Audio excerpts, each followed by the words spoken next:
ሰላም ሰላም ውድ የስማርት አፕ ቤተሰቦች እንዴት ናችሁ? ሰላም ናችሁ ወይ? እንግዲህ በዛሬው ቪዲዮ በዩኒቨርሲቲ ደረጃና በኮሌጅ ደረጃ እንዴት ለፈተና መዘጋጀት እንደምትችሉ እንግዲህ ምርጥ የሆነ ሜትድ ይዤላችሁ መጥቻለሁ። እንግዲህ አብዛኞቻችሁ ለዩኒቨርሲቲና ለኮሌጅ ስራልን የሚል ብዙ ኮሜንቶች ስላየው በዩኒቨርሲቲና በኮሌጅ ደረጃ በጣም ኢፌክቲቭ የሆነ ኢቭን ራሴንም ጨምሮ የተጠቀምኩበት በጣም ብዙ ጎበዝ ተማሪዎች የሚጠቀሙት የአጠናንና የፈተና ያዘገጃጀት ዘዴን ማሳያችሁ። እስኪ አሁን ብዙ ሳንቆይ ወደ ቪዲዮ እንለፍ። እንግዲህ ስለ ዩኒቨርሲቲና ስለ ኮሌጅ ፈተና በምናወራበት ጊዜ ልክ ፈተናው 2 ሳምንት 3 ሳምንት ሲቀረው አንዳንድ ተማሪዎች ላይብረሪ እየገቡ 3 ሰዓት 4 ሰዓት ሙሉ ያነባሉ። በኮሌጅ ደረጃም ስንመጣም ደግሞ አንዳንድ ተማሪዎች ቤታቸው ቁጭ ካሉ በቃ 3 ሰዓት 4 ሰዓት ሙሉ ካላነበቡ ለፈተና የተዘጋጁ የማይመስላቸው ተማሪዎች አሉ። አሁን ይሄ ሜተድ ይሄ ያዘገጃጀት ሜተድ በጣም ኮምፕሊትሊ ሮንግ ነው፣ ትክክለኛ መንገድ አይደለም። ሜቢ በዛ ከ12 በታች ላለው ግሬድ ሰርቶ ይሆናል ይሰራልም እዛ፣ ግን በዩኒቨርሲቲ እና በኮሌጅ ደረጃ ሲመጣ እንደዚህ አይነት ሜተድ ጭራሽ አይሰራም። ምክንያቱም ከቨር የምናደርገው ፖርሽን እና የምንዘጋጀውበት ሜተድ ኢንቫይሮንመንቱ ራሱ የተለያየ ስለሆነ ማለት ነው። ስለዚህ አንዳንድ ተማሪዎች ደግሞ በዩኒቨርሲቲ ደረጃ ብዙ ሳያነቡ ወይንም ሲያነቡ አናያቸው፣ ነገር ግን ግሬዱ ሲመጣ ወይም ውጤቱ ሲመጣ ከክላስ ወይንም አጠቃላይ ከዲፓርትመንቱ ከፍተኛ የሆነ ውጤት የሚይዙት እንደነዚህ አይነት ተማሪዎች ነውና በዛሬው ቪዲዮ እንግዲህ እነዚህ ተማሪዎች ምን አይነት ዘዴዎችን እና ቴክኒኮችን የሚጠቀሙት ከሌላው ተማሪ ተለይተው የሚለውን እንግዲህ ስቴፕ ባይ ስቴፕ ማሳያቸው ይሆናል ማለት ነው። እንግዲህ በመጀመሪያ እነዚህ ተማሪዎች የሚጠቀሙት እንግዲህ በአንደኝነት የሚጠቀሙት ቴክኒክ ምንድን ነው? 80 በ20 ሩል ወይንም በ20 ህግ ይባላል። 80 የሚሆነው ማርካችንን የምናገኘው 20% በቀረን ጊዜ የምናጠፋው ኢፈርት ወይንም በምንሯሯጠው ነው ማለት ነው። በቀላል ኤግዛምፕል እንዲገባችሁ እንግዲህ ከአብዛኛው አሁን ከመቶ ካላችሁ ግሬድ የትኛውም ኮርስ 80 የሚሆነው ማርክ ኦልሞስት ከ70 እስከ 80 የሚሆነው ማርክ የሚድ እና የፋይናል ድምር ናቸው። ወይንም የሚድ እና የፋይናል ተደምረው ኦልሞስት ከ70 እስከ 80 ያለው ማርክ ይይዛሉ። ለነዚህ ፈተናዎች እንግዲህ የምትዘጋጁት ኦልሞስት ሚድ ሲመጣ ከአንድ ሳምንት፣ ፋይናል ከመጣ ደግሞ ማክሲመም ከ2 ሳምንት በፊት ነው የምትዘጋጁት። ስንደምራቸው በጣም ከአንድ ወር በታች የሆኑ ጊዜ ነው የሚፈጁት እና 80 የሚሆነው ማርክ በ20% ልፋት ወይም በ20% በቀረችን አንድ ሳምንት ውስጥ ለፍተን የትኛው ጋር ፎከስ ብናደርግ ማርኩን እናገኛለን የሚለውን እንግዲህ ዘዴ ነው ማለት ነው የምናየው። ይሄንንም ዘዴ ነው የሚጠቀሙት ማለት ነው። እንግዲህ አንደኛው 80 በ20 ነው የሚጠቀሙት ካልኳችሁ፣ በዚህ አይነት ሐሳብ መሰረት ምንድነው የምናደርገው? ኢንፎርሜሽን ነው ማለት ነው መጀመሪያ ላይ የምናሰባስበው።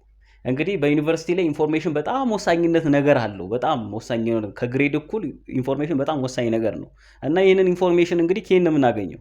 እንግዲህ አብዛኛው ኢንፎርሜሽን የሚሰጠን እንግዲህ ልክ ፈተና 2 ሳምንት ወይ 3 ሳምንት ወይ 1 ሳምንት ሲቀረው ከአስተማሪ ወይም ከሪፕሬዘንታቲቭ እነዚህ ኢንፎርሜሽን ሁሌ ይሰጣሉ። እንግዲህ እነዚህ የሚሰጡን ኢንፎርሜሽኖች እንዴት ነው የምንጠቀማቸው? እንግዲህ 3 አይነት ኢንፎርሜሽኖች ወሳኝ የሆኑ ኢንፎርሜሽኖች አሉ። የመጀመሪያው እንግዲህ ፈተናው ከየት አካባቢ ነው የሚወጣው ነው። ለምሳሌ አሁን ፋይናል ከሆነ ፈተና የምንፈተነው ከ50 ብለን እንውሰድና ፋይናል ፈተና ላይ የሚመጡት ከተማሩት ካሉት ከ7 ዩኒቶች ውስጥ ለምሳሌ ዩኒት 4 ዩኒት 6 እና ዩኒት 7 ነው የሚመጣው ሊላችሁ ይችላል አስተማሪው ማለት ነው። ዩኒት 5ን ኤክስክሉድ አድርጎ አይመጣም ብሎ ማለት ነው። ፕላስ ስፔሲፊካሊ ምን ሊል ይችላል? ለምሳሌ ዩኒት 4 ላይ ይሄን ቦታ ላይ አተኩሩ ማለትም ይሄ በደንብ ቦታ አንብቡ ይላሉ እና እነዛን ነገሮች መያዝ አለባችሁ፣ ከሪፕሬዘንታቲቭ ማጣራት አለባችሁ ማለት ነው። እንግዲህ ደካማ ሪፕ ካለ ራሳችሁ ክላስ ውስጥ ቲቸሪቱ ጋር ማተው የሚያተኩሩ በደንብ እንዘጋጅ ብላችሁ መጠየቅ አለባችሁ። እኔም ብዙ ተማሪዎች ስለሚጠይቁ ስለማይ መጠየቅ ትችላላችሁ፣ ይናገራሉ ደግሞ ሌክቸሮች። ይህንን ካጣራን በኋላ እንግዲህ 3 ዩኒት እንደሚመጣ አወቅን። ፕላስ ደግሞ ሞር ከጠየቅን ደግሞ ወይም ሞር ካጣራን ደግሞ የቴቱ ጋር ደግሞ ርዕሶች ላይ ፎከስ ማድረግ እንዳለብን ካወቅን በሁለተኛ ደረጃ ምንድነው የምናደርገው? እያንዳንዱ ዩኒት የሚይዘው ማርክ ከ50 የሚይዘውን ማርክ እናጣራለን ማለት ነው። እነዚህን ለምሳሌ አሁን ዩኒት 4 ላይ ለምሳሌ ከ50 የሚመጣው 10 ከሆነ ዩኒት 6 ላይ 25 ከሆነ ዩኒት 7 ላይ ደግሞ 15 ከሆነ እንግዲህ አሁን ሞር ቪዥዋላይዝ እያደረግን ነው ማለት ነው። ሞር ማተኮር ያለብን ምኑ ጋር ነው? ከፍተኛ ማርክ ያለው ጋር ነው። አሁን አብዛኛው ተማሪ ሁሉንም ነገር እኩል ለመስራት ይሞክራል። ለዚህ ጋር የሚሸወደው እኩል መስራት የለባችሁም።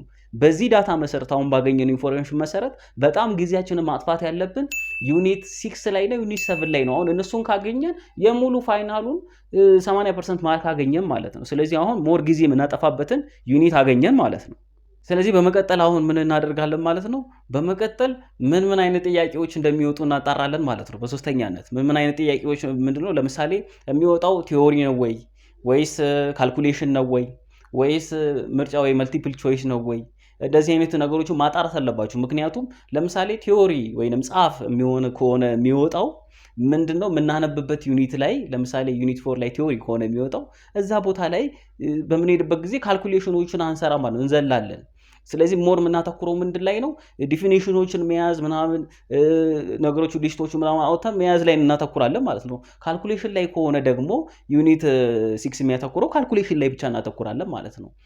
ምርጫ ላይ ደግሞ ዩኒት 7 የሚያተኩር ከሆነ እንደዚህ ዲፊኒሽን ምናምን መያዝ አይጠበቅብንም፣ ሞር ኮንሰፕት ላይ እናነባለን ማለት ነው። ስለዚህ የሚወጡት የጥያቄ አይነቶች ወሳኝነት አላቸው ማለት ነው። ለምናነበው ሜትድ ወሳኝነት አላቸው። ስለዚህ ይሄንን ኢንፎርሜሽን ከያዘን በኋላ እንግዲህ በሶስተኛ ነገር ምን እናደርጋለን? እነዚህን ሁሉ ኢንፎርሜሽን ይዘናል አይደለም? ከዛ እነዚህን ኢንፎርሜሽን መጠቀም እንጀምራለን ማለት ነው። እንግዲህ ዘ ቤስት ዌይ ይሄንን ኢንፎርሜሽን ይዘን በጣም በአጭር ጊዜ ለመዘጋጀት አሁን 80% ማርክ የምናገኝበትን እንዴት ሞር ፎከስ የምናደርግባቸውን ኤሪያዎች እንግዲህ ለይተን ይዘናል። ብዙ ማርክ የምናገኝበትን ይዘናል።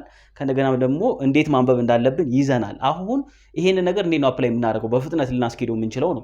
እንግዲህ በፈተና በደረሰ ሰዓት በፍጥነት እውቀቱንም አግኝታችሁ በፍጥነትም ደግሞ ለማንበብና ለመያዝ የሚያገለግላችሁ SQ3R ሜትድ ይባላል። እንግዲህ ይህንን ቪዲዮ አስመልክቶ ለፈተና ሰዓት እዚህ ጋር ሰርቼ ይላችኋለሁ። ይህንን ቪዲዮ በኋላ ላይ መጨረሻ ስለማስቀምጥ በዲቴል ማየት ይጠበቅባቸዋል። ስለዚህ ይህንን በምታዩበት ጊዜ ግን 3 ነገሮች ይጨመራሉ እዚህ ላይ ማለት ነው። እዚህ ላይ እንግዲህ ከጥያቄ ነው የሚነሳው።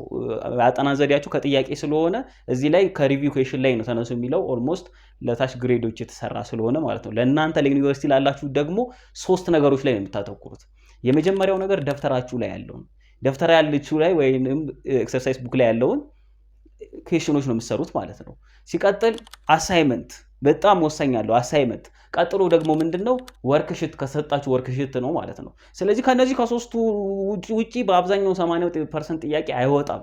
አብዛኛው እንደውም ሌክቸር ተመሳሳይ ተደጋጋሚ ጥያቄና ተመሳሳይ የሆኑ ቁጥር ቀይሮ ነው የሚያመጣው። ስለዚህ እነዚህ ላይ ሞር ጊዜያችሁን አጥፉ ማለት ነው። እነዚህ ጋር ምን ታደርጋላችሁ? ጥያቄውን በምትሰሩበት ሰዓት ላይ ጥያቄውን ትሰሩና ስታነቡ ኖታችሁ ላይ አንብቡ ማለት ነው። ሞር እንደውም ኢፌክቲቭ እንዲያደርግላችሁ ሞር ያነበበ ምናምን ተማሪ ካለ ቀድሞ እንዲያስረዳችሁ ወይንም እንዲያብራራላችሁ ታደርጉና ይሄን ጥያቄ ሰርታችሁ ተመልሳችሁ በጥያቄ ያጠናን ዘዴ ብትጠቀሙ ሞር አሪፍ ነው ማለት ነው። ስለዚህ ይሄንን ካደረገን በኋላ እንግዲህ በአራተኛ ነገርና በመጨረሻ ነገር ምንድነው ፎከስ የምናደርግበትን ኤሪያ አውቀናል። ያጠናን ዘዴውን አውቀናል። ምን ነገሮችን መስራት እንዳለብን አውቀናል። ስለዚህ እነዚህን ነገሮች ሁሉ ከሰራን በኋላ ምን እናደርጋለን? ልክ ፈተና ስንገባ የምንከተላቸው ስቴፖች አሉ፣ ዘዴዎች ማለት ነው።